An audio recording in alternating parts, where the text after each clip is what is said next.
Alive and well. Want to welcome all of you at Ironton, all of you online, those of you here in the room in Beaver Creek. You are looking absolutely wonderful, fabulous. What an amazing blessing. As Kevin said, my name is John. I am a pastor dude from North Dakota. How many of you have ever met someone from North Dakota? All right, sweet. About 8 of you. How many of you ever been to North Dakota? Oh, yeah, the same 8 people. That's amazing. All right. Oh, I'm so delighted to be here, having a great weekend. What an amazing, amazing place, Be Hope Church. What a great name for a church, Be Hope. We receive hope, and we don't hoard it. We unleash it into the world around us. I needed to be here this weekend. Thank you. I needed to receive a fresh bundle and bucket load of hope. And I can't wait to continue to unleash it throughout this week. My wife, Terry, and we met your lead pastor, Kevin Jack, in Bethany. Met him a number of years ago and then kind of lost connection, but 18 months ago we were at an event together, and now we've been so blessed to spend a couple of times together, and we think the world of Kevin and Bethany Jack, their skill set, their love for God, their love for this community and for you, what the Lord is doing in and through them and through this church. 6 weeks ago I came here to Be Hope, and I met with some of the staff and met with the finance team, and this church is it's a special, what God is doing here is really, really unique. And as we have gathered together today, I just couldn't help but think, man, what a blessing what God is doing here. And I am just so super excited. And you know, Kevin and Bethany, I mean, there's just so many amazing things about them. I think the icing on the cake is, their fine taste in dining. To be raving fans of Golden Corral, that's just come on. That's just spectacular. April 1999. I was an electrical engineer. I was working for a consulting engineering firm in Minneapolis.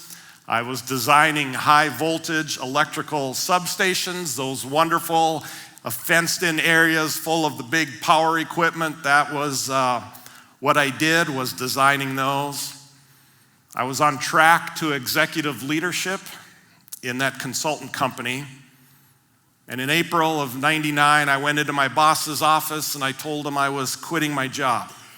That my wife and our 4-year-old son and I, we were moving 250 miles to the northwest to Fargo, North Dakota, where my wife and I met as students at North Dakota State University, and we were starting a new church.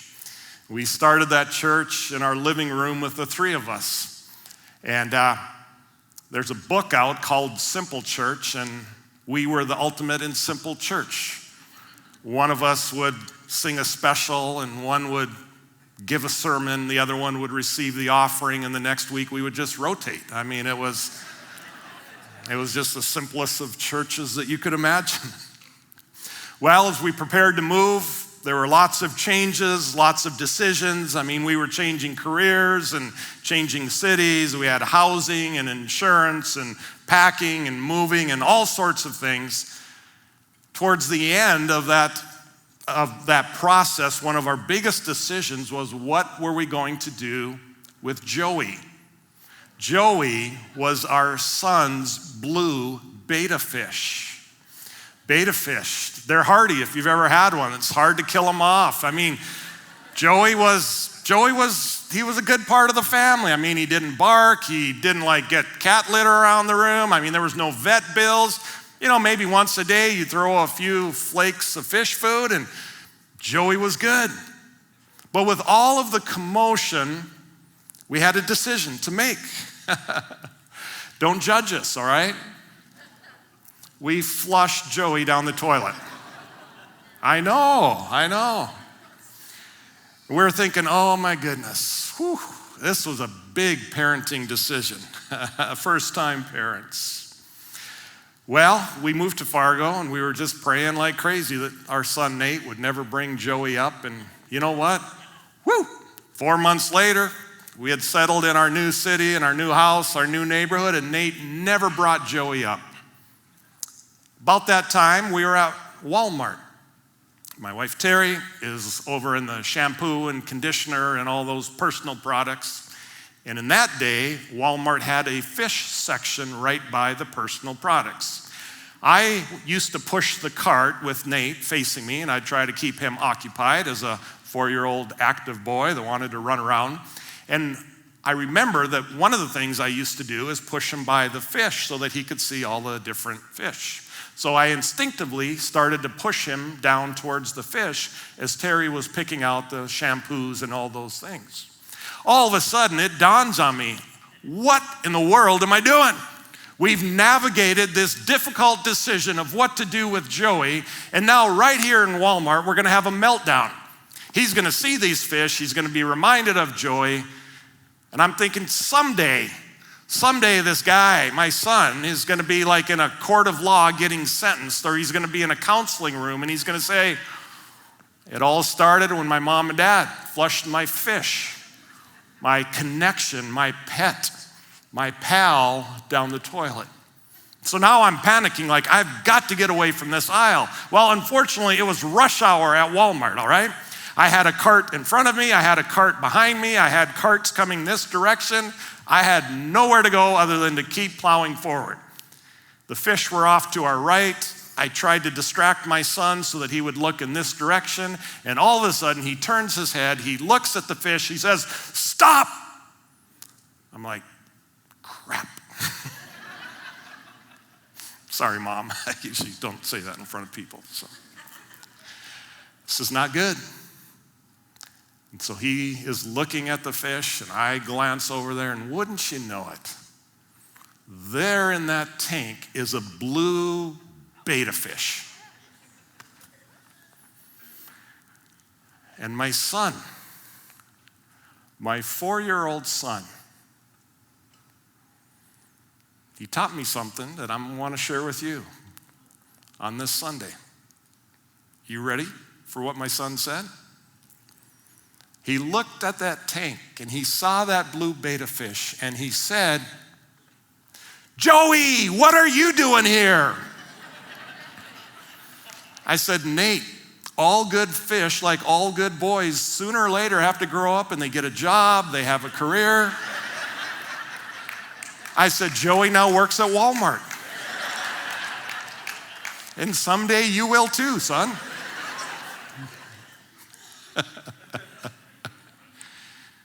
"Joey, what are you doing here?"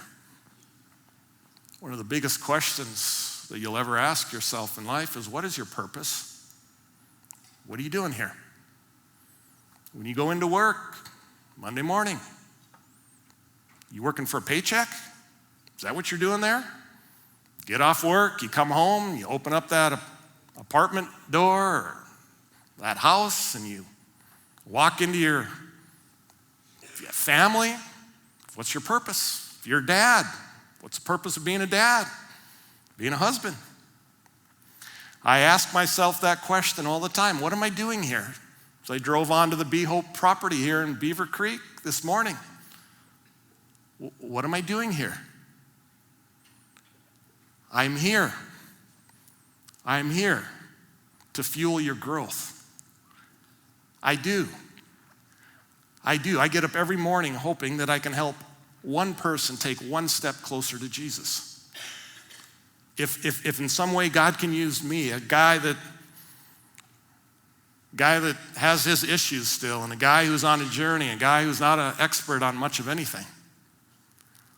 But if God can use me, first of all, if he can call me to take my next step with Jesus, and if he in some way can use me to help someone else draw one step closer to Jesus, then it's been a really, really good day.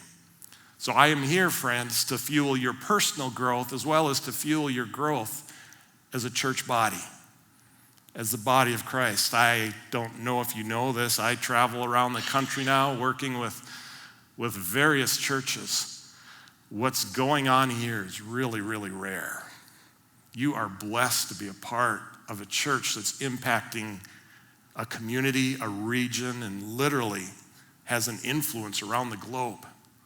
Congratulations that God has invited you to be a part of something with that sort of impact, that sort of momentum. I just want to pour a little bit of fuel on the fire this weekend.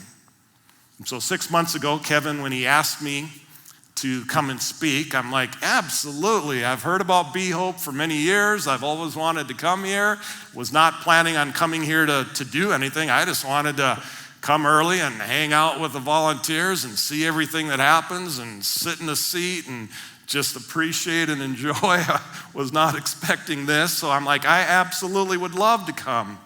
He's like, John, we're going to be in a series called How to Be Blessed, and he explains it to me, and I'm thinking, this is fantastic. It's a great series. I love it, absolutely. And he shares with me a couple of Bible passages. He said, these are a couple of the passages that I'm thinking about for your weekend. I'm like, that's great. And Kevin's like, but if those aren't the right ones, it's okay. I'm like, man, that's sweet. He's flexible. Well, Pastor Kevin Jack gives me the two most obscure passages in the entire Bible. And I got to tell you, the two that he gives me, I've never heard of the people in my life before. I'm a guest speaker. I'm more than willing to admit that. I've hung out in the church since I was a kid. Family members that are pastors and the whole deal. And I'm like, I have never heard these people that you're referring to. Are they really in there? Yeah, they are. I'm like, so when I came to town 7 weeks ago, my car breaks down. And I ended up staying in 2 extra days, and then I had to get home for my daughter's 13th birthday, and I had to speak on that weekend, and so I ended up renting a car in order to get home, and I came back the next week to get my car, but I had 7 hours in a hotel lobby up by the mall, whatever direction that is. And as I'm in the mall, I'm like, I'm so blessed to be here in a hotel lobby in Dayton, Ohio. I mean, what a blessing. I'm like, if I'm in Dayton, Ohio, I might as well work on the message for Be Hope. And so I pull out my Bible and I look up these two passages, and I'll be honest. Well, hopefully throughout the message, I'll be honest. But there was a part of me, I'm like, man, I don't even know these passages. And when I think of the concepts of being blessed, I'm thinking I've got other passages that I can memorize. I mean, I've just got them, and I've preached sermons on them. And I was so tempted to go over to these passages that I was familiar with, right? But as I'm in the lobby of the hotel and I'm reading about this guy named Barzillai, the Gileadite in 2 Samuel, I got to tell you, oh my gracious, God just came and impacted my life. And I'm like, I got to share this with you. I'm going to be sharing with you from 2 Samuel about a dude named Barzillai. I mean, it's powerful. And pretty sweet name, huh? Barzillai? Like, we don't have them in North Dakota. I don't know. I'm sure here in Ohio you've got Barzillais. I've never met a Barzillai yet.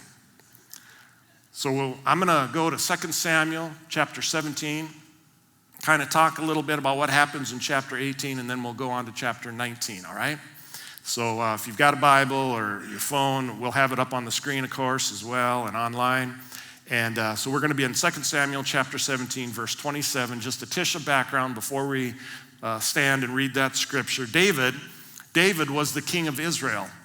And Israel was the nation, the people that God chose to bring Jesus and salvation into the world. David was the second king of Israel. He lived about 1,000 years before Jesus was born. And when we pick up chapter 17, what happens in chapter 15 is David learns that Absalom, his son, was leading a rebellion to take over the kingdom. And the way you lead a rebellion, if you want to take over the kingdom, is you have to kill the king. So David got the news that his son had formed a whole vast array of people that were going to track him down, kill him, and take the kingdom over. So David gathers his people and his men and his army and says, we need to flee immediately. Men, certainly if you have kids, maybe even more specifically if you have a son, can you imagine the pain that David was facing? Not just to know that someone in your kingdom is trying to overthrow you, but to know that it's your very own flesh and blood, your own son. Can you imagine the pain? Can you imagine the hurt that David was facing? So with that as a background, why don't we stand? I want to read 2 Samuel chapter 17, verse 27 through 29. When David came to Mahanaim, Shobah, son of Nahash, from Rabbah of the Ammonites, and Makir, son of Amiel, from Lodabar, and Barzillai the Gileadite from Rogelim. Not only does Pastor Kevin Jack give me the most obscure passage in the Bible, he asks me to read scripture of a whole bunch of names that I've never heard in my life. Verse 28. These three guys brought bedding and bowls and articles of pottery. They also brought wheat and barley, flour and roasted grain. I mean, that sounds like Golden Corral. My goodness gracious. Beans and lentils, honey, cheese curds, sheep. I mean, that's like euros. I mean, this is like the county fair. I mean, this is unbelievable what they bring David. Where was I? Man, I got sidetracked on euros. I love euros. Cheese from cow's milk. And they brought all of that for David and his people to eat. For they said, why don't you read this sentence? Would you read this out loud with me? The people have become exhausted and hungry and thirsty in the wilderness. You may be seated. Pray God will bless his word today. Shortly after we moved to Fargo, I started umpiring softball. Not so much, whatever, you get paid, I think it was like $20-25 a game for an hour. But it was really just to meet people and to hang out with people in the city that God had called us to reach and get a feel for the people of Fargo and Moorhead, Minnesota, and Fargo, North Dakota. And I learned something umping. I learned that the key to umping is to sell your call. So if there's a close play at second base and you're like, I'm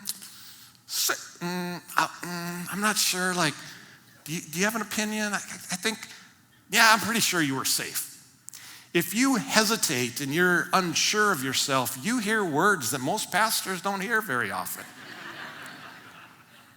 But if there's a close play, even if you're not sure of the call, if you sell it, safe. Everyone's like, well, sure looked out to me, but I guess he's safe. You just sell the call. I gotta tell you something. All those words and names and places, I don't have a clue how to pronounce those. I was just trying to sell the call. Us pastors, we don't know how to pronounce those names. I say that because some of us, we get scared of like going to Hope Unleashed. We get scared to join a connect group, or we get scared to engage in the work of the local church because we're afraid someone's going to hand us a verse like that and say, hey, why don't you read this today? And you're going to be like, I don't even know what these words are. Two things. Number one, no one's going to ask you to do that. I can guarantee you that. And number two, just sell the call. We don't know how to pronounce those names either, all right?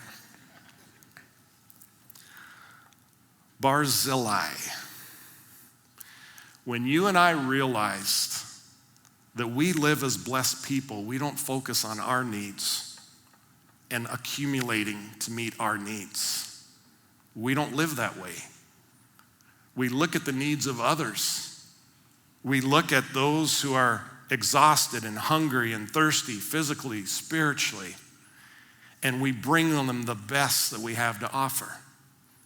we realize we're blessed, and so we invest in others. We look for opportunities, we notice, and we respond to the needs of people around us. Think about this for a second with me, would you? So Absalom and his army is chasing David down, and Barzillai and his friends bring all this amazing food and supplies. What would have happened to them had Absalom caught up with David? They would have been killed as well. We invest in others even when it's risky. Wouldn't it have been much easier just to ignore the need and walk away? You know what? That's too risky for me.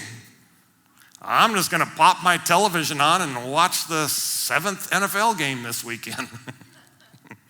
I'm not going to go serve my neighbor. This is too risky. Might look like a fool. Might get rejected. Barzillai might have gotten killed. When's the last time that I have served someone in such a way that I could be killed for it? Never.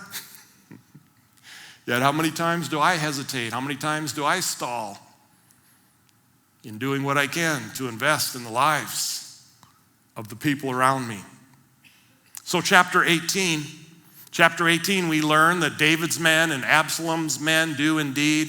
He catches up with them and they have a battle. And during the battle, many of the soldiers flee into a forest of Ephraim, and many died in that forest. In fact, can you bring up that map? I had a map that I skipped over.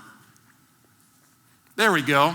So there you see Jerusalem, and you can see that David flew to Mahanaim, and a battle took place right around the Jabbok River there, and a bunch of the men fled into the forest of Ephraim as they were battling.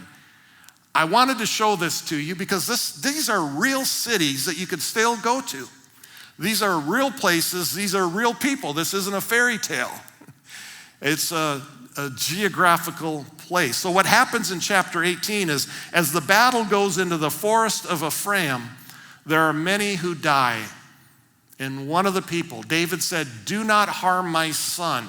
Even though he is trying to overthrow me and kill me, do not harm him." But if you read chapter 18, what ends up happening is Absalom is killed in that forest. And David's men do win the battle, and now they can go back to Jerusalem. And his men, a messenger comes to David and says, "We have won the battle. However, your son Absalom was killed." And in chapter 18, verse 30, when David hears that news, he is physically shaking. And he is sobbing. In verse 33, David says, "Oh, my son Absalom, my son, my son." This is a dad crying out in the depths of his heart over the pain of hearing that his young son has been killed. My son Absalom." And then listen, he says, "If only I had died instead of you. Oh, Absalom, my son, my son." Okay, chapter 19 then, David is going to go back to the west. He's going to go back to Jerusalem, and he has an amazing conversation with Barzillai. Chapter 19, verse 31. Barzillai the Gileadite also came down from Rogelim to cross the Jordan, and we saw the Jordan on that map that I showed you, with the king, and to send him on his way from there. Now Barzillai was very old, 80 years of age. He had provided for the king during his stay in Mahanaim, for he was a very wealthy man. The king said to Barzillai, "Cross over with me and stay with me in Jerusalem. Come back to Jerusalem. I want to take care of you for all that you have done for me." Verse 34, but Barzillai answered the king, "How many more years will I live that I should go up to Jerusalem with the king? I am now 80 years old." Check this out. He says, "Can I tell the difference between what is enjoyable and what is not?"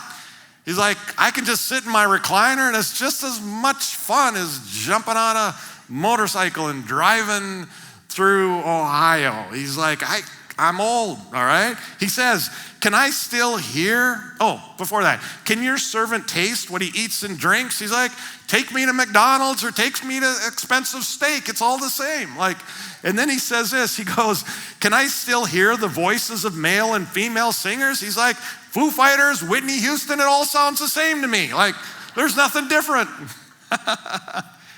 He's teaching us that there are different seasons of life. And then Barzillai says, why should your servant be an added burden to my lord the king? Your servant will cross over the Jordan with the king for a short distance, but why should the king reward me in this way? Let your servant return that I may die in my town near the tomb of my father and mother. But here is your servant Kimham. Let him cross over with my lord the king. Do for him whatever you wish. The king said, verse 36, Kimham shall cross over with me, and I will do for him whatever you wish, and anything you desire for me, I will do for you. So all of the people crossed the Jordan, and then the king crossed over. The king kissed Barzillai and bid him farewell, and Barzillai returned to his home. Friends, the word Barzel means iron. Barzillai means a man of iron, a man with an iron heart, a man of courage, a man of conviction. Can I just share something with you? You do realize that throughout your life, you're going to come to this fork in the road. And you're going to have to decide, am I going to do what's easy or am I going to do what's impactful? Am I going to do what's convenient or am I going to live out my convictions and my commitments? Am I going to live a convenience-minded life or am I going to live a commitment-centered life, right? I mean, that's going to happen. You're going to say, am I just going to do what's best for me? Am I going to do what's best for my family? What our needs are? You see, immature people focus on their needs and they focus on the character of others. Mature people, you want to wreck your marriage? Focus on your needs and the character of your spouse. That'll really set your marriage soaring. You want to have a great relationship? You want to have a great marriage? Focus on your character and the needs of your spouse and your family, and focus on the needs of others. Are we going to simply do what's easy and what's convenient and what's safe? Or are we going to live out our faith? Are we going to live out our convictions? Are we going to live out the commitment? When we stood before a pastor or a priest and said, till death do us part, whatever commitments you and I have made, when we bring a child into the world, we are committed to caring for them, protecting them, doing all that we can so that they soar, not them serving our needs. What I've learned, friends, is that seasons change throughout our life, but our commitment to invest in others should never, ever change. So the phrase I want to give you today is, I am blessed, I will always invest. Can you say that after me? I am blessed, I will always invest. Now that's not what Browns and Buckeye fans sound like on Saturdays and Sundays. Let's try that again. I am blessed. I will always invest. Yeah, oh, hi, I don't know how that goes. I am blessed, I will always invest. We will invest our money, our time, our talents, and God's effort to build his kingdom here on earth. We will have eyes for the spiritual and the physical and the emotional needs of others. We will leverage our resources, how God has blessed us. We will leverage those to invest in the lives of others. Jesus once gave a parable of an owner that goes away and he has 3 servants. He leaves one with 1 talent, another with 2, and another with 5. We don't all have the same amount of money or time or talents and skills. But when we come together and we all invest as a church family, we can make an exponential impact. That's what's cool. So Jesus says that the person that has 5 invests it and it multiplies. And the person that has 2 invests it and multiplies. But the person that had 1 was so afraid that he or she buried that talent. And if you're familiar with this parable, Jesus said that when the owner comes back, he looks at the one who lived in fear and said, no, it's too risky for me. I got to protect myself. I got to do what's best for me. I got to make sure our needs are met. I got to make sure my needs are met. And Jesus looks at the one who lived in fear and says, you wicked, lazy servant. Matthew 25, verse 26. You wicked, lazy servant, throw that worthless servant outside. We are not the owners of anything. We are the managers. We are blessed. We're not owners. We are blessed managers. And we will always invest. My mom is my leadership and my spiritual hero. No question about it. My mom had a lot of tough stuff in her life. Her mom and dad had 3 girls in 3 years, and her dad decided that marriage and family wasn't for him, so he abandoned his family. My mom saw her dad, my grandfather, less than 10 times in her whole life. He wasn't there at her wedding. He wasn't there when her children were born. I only saw my grandfather 2 times in my entire life. My mom married at age 30. 5 years later, she and my dad had 2 kids. My older sister was 4. I was 18 months old. My dad got sick on a Thursday. Thought he had the flu. Turns out it was a form of meningitis, bacterial. It attacked his heart. He was healthy on a Tuesday, and by early Sunday morning, he had passed away. He was in a coma on Saturday, and he passed away on Sunday. So here my mom is, 35 years old, and she is a widow with 2 small children. My mom moved us back to western North Dakota, near Montana, near Canada, a city called Williston, where she grew up. My sister and I were in elementary school, and my mom went back to college to get a degree in elementary education. A few years later, she got a degree, and she got a teaching job on a Native American reservation 30 miles from our hometown. And she worked there because she had a calling to invest her time, her skill in a community that desperately needed the light and love of Jesus. She had offers to make more money, to teach in the city in which we lived. And I can specifically remember around our supper table saying, kids, the reason I'm going to continue to drive, even in the dead of winter when it wasn't safe, she said, I am called to serve the people of that community. Every year, a few principals receive. Then my mom became a principal later in her career. Every year, a few principals across the state of North Dakota win a Bell Ringer Award for outstanding service and contribution to their community. I'm very, very proud that one year my mom won that award. I have her plaque in my office. My mom slept on a couch for 4 years so that my sister, we lived in a very small 2-bedroom apartment. And she believed, because it was a boy and a girl, that we each needed to have our own bedroom. And she slept on the couch for 4 years until she could afford to purchase a house. Her goal was to teach and to work until she was 80. After she retired from principal, they hired her back, and then she retired again. And she taught GED out at the college to help people who had dropped out of school and didn't have their diploma equivalency, and so she would work with them and she would love them, and people that were marginalized, she had a desire to serve. And her goal was to do that until she was 80 years old. She made it to age 79. The reason she did that was to serve people. And the second reason she did that, she did not need the income because of retirement, but she used that income to give and to help propel the mission of God's kingdom forward. She passed away 5 years ago. I inherited, a lot of her stuff. And one of the things I inherited was a big old file cabinet.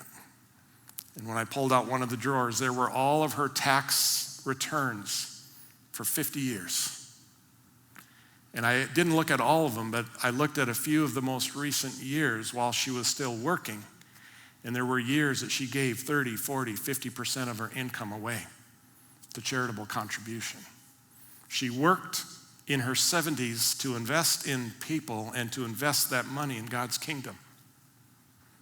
When she passed away, my sister and I, were asked to, put an obituary together, and that was, we had already worked on that as she was getting, her health declined. We had actually worked on an obituary. But then they said at the back of the program, often we put a favorite poem or a Bible verse, and right away, when the funeral director said that, I said, I know what verse needs to go on the back of that. I know what verse needs to go on the back of her program. And my sister, I can picture it. She looked at me like, you do? I said, absolutely. I know what Mom's life verse was, what she lived out, and why she did what she did. Can we read it together as we wrap up today? Psalm chapter 37, verse 25 and 26. Would you please read this out loud with me? And remember, this is King David, the guy that Barzillai brought this amazing banquet and wanted to go back with him. This is King David who wrote this. David wrote this. Read it out loud with me. I was young and now I am old, yet I have never seen the righteous forsaken or their children begging bread. They are always generous and lend freely. Their children will be a blessing. Some translations say their children will be blessed. They're both amazing.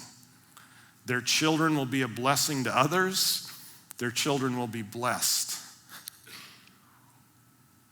David's writing this at an old age. He goes, I was young, now I'm old. Can I just share with you something that I've observed? Here's what God hit me with as I was sitting in the lobby of the hotel in Dayton, Ohio. I don't know who all David was referring to, but I do know one of the dudes he was referring to, Barzillai the Gileadite. David said, I have observed something. I have never seen the righteous, those who live out their commitments, those who choose to not live convenience-minded lives, but instead they choose to live out their commitments, even when it's risky, even when it's difficult, even when it's painful. We honor our faith. We live out our faith. We don't live for convenience. We live for impact. We live for the Lord Jesus Christ. I've observed something. The righteous are never forsaken. Their children will never beg for bread. Barzillai was always generous, and he was willing to lend freely. His children and his grandchildren, from generation to generation, will be blessed. They will be a blessing. I am blessed. We are blessed because of the faith of future generations, the generosity of future generations. I am blessed because of the generosity of my mom. Some people say the church just wants my money. And I'm sorry that that's ever been a perception. If that's your perception on behalf of pastors and priests, I'm sorry. I can understand why you may feel that. Would you just trust me enough to give you another perspective? Can I just share with you, I believe the church is the most generous place in the world. We give out, a lot of times to go to something like what we're at this morning, like you have to buy a ticket for $20, $25, right? Like you got to buy tickets and like when my car broke down and it had to get towed and it was a fuel pump and it was this and it was that, the bill was a little over $1,500. And then I had a rental car and I had extra nights in a hotel and I went back home and I had to come back. Do you know that when I walked into the auto shop to pay my bill, they said, Be Hope Church has already paid it for you. You're part of a generous church. And for me, honestly, it wasn't about the money. Obviously, that's a lot of money. But it was the fact that this church cared about me. I know this is a church that cares about people. This church cares about you. This church cares about the community. You're part of a generous church. The church helped a widow in distress, my mom. I don't know where our family would have been without the church helping us. There was a guy that kept our car on the road. There was a gal that babysat us when my mom went back to school. The church, from my perspective, throughout my 50 plus years of life, is the most generous place in the world. Friends, listen. God's doing something amazing here at Be Hope. What if you and I choose to live as blessed people? And when we're hesitating and when we're stalling to invest our finances and our time, I dream of a church where everybody's engaged in the work of the ministry. I dream of a church where we don't have people sitting on the sidelines, where we all are like, my answer is yes, Lord, just tell me what the question is. The question isn't if I'm gonna give, just tell me how much I should give. The answer is already yes. Can you imagine a church like that? Can you imagine the impact that Be Hope can make throughout this region, literally around the world? If we have a whole bunch of people in the local church that are kind of sitting on the sideline like, I wouldn't do that way, I wouldn't do that, I wouldn't do that. Honey, I didn't like that, I don't know if I'm gonna go back. They said this, I don't like it. But can you imagine if we all live like Barzillai the Gileadite, whatever age you are, young people, older people? Could you imagine if we say, God, I am blessed, I will always invest? Wow. Woo. I dream of being a part of a church like that, all around America, everywhere I go. I dream of a church where everyone says, we are blessed, we're gonna invest. We're not gonna sit on the sidelines. We're gonna engage our time, we're gonna engage our finances, we're gonna engage our smiles and our handshakes, we're gonna greet, we're gonna welcome, we're gonna invite. Best weekend ever, we're in. Let's say a word of prayer. You're amazing, amazing people. Jesus, thank you. Thank you for giving us this weekend to celebrate. Barzillai. Oh my goodness. 6 months ago when Kevin threw that passage out to me, I had no idea who he was. And as I sat in the hotel, in the lobby, honestly ticked about my car not starting, I needed to get back home for my daughter's birthday. And there in that hotel lobby, you taught me something, Lord. I don't know who needed to hear this message. I know I needed to. So God, with open hearts and open minds, we receive the good news of Jesus Christ, the truth of your word, the truth of your scripture. Help us to live it out in every area, every dimension of our hearts and souls, mind and strength. In Jesus' name I pray. Amen. Hey everyone, thanks for joining us today at our Be Hope Church YouTube channel. Hit the subscribe button below so you never miss a video. And you can join us every Sunday online at behope.online, or you can like our Facebook page or participate in our online community through our Facebook group. Thank you so much for joining us today. Please subscribe, share, and review this. Make sure you invite a friend into what's going on. And if you want to support the ministry here at Be Hope, you can learn how to become a First Church champion by going to behope.church/giving. Thank you so much for being a part of what we do, and we'll see you back here real soon.